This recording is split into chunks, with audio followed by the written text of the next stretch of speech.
An East Texas man was arrested after he claimed he had tested positive for COVID-19 on social media. 23-year-old Michael Lane Brandon knew his Facebook post would cause a stir, but what he didn't realize was that he'd be arrested, lose his job, and face a trial that could see him behind bars.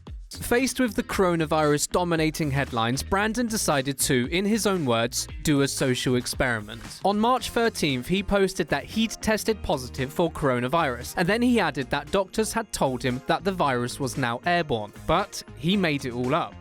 To justify his actions, he said the point was to demonstrate that you can't always believe everything you read online. On Facebook, he was met with sympathy and shock, saying, "I had quite a few reactions. A lot of friends messaged me to ask if I was okay, so I told them that it was fake." But whilst he explained away his fake post to worried friends, what he didn't realize was that what was happening offline became far more serious, as his fake news spread like wildfire across Tyler County in Texas, where he lived. This was days before any lockdown had been brought in, but anxious people began to call the local hospital and ask if the news was true. How could they now protect themselves from an airborne invisible killer? So, the police got involved, told him to amend his post, and Brandon did. Unfortunately, it was all too little too late, as the next post to appear on Facebook was from the Tyler County Sheriff's Office, who said that Brandon was now facing the criminal allegation of false alarm. Faced with the inevitable, he turned himself in.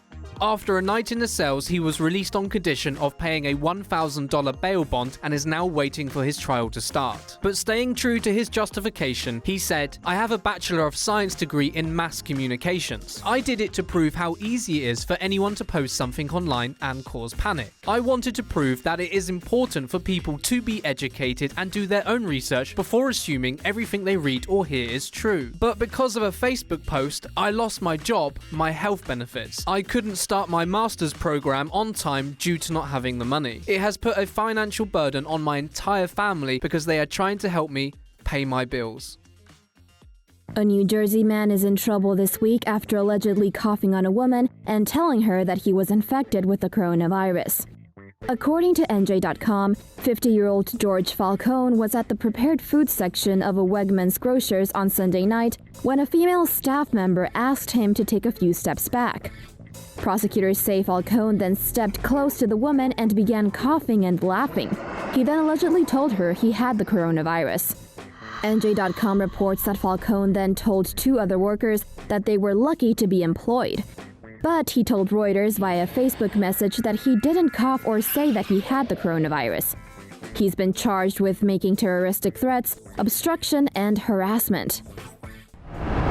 If you want more Tomo in your life, click the subscribe and bell button so you get notified when a new video is up. Thanks for watching Tomo News.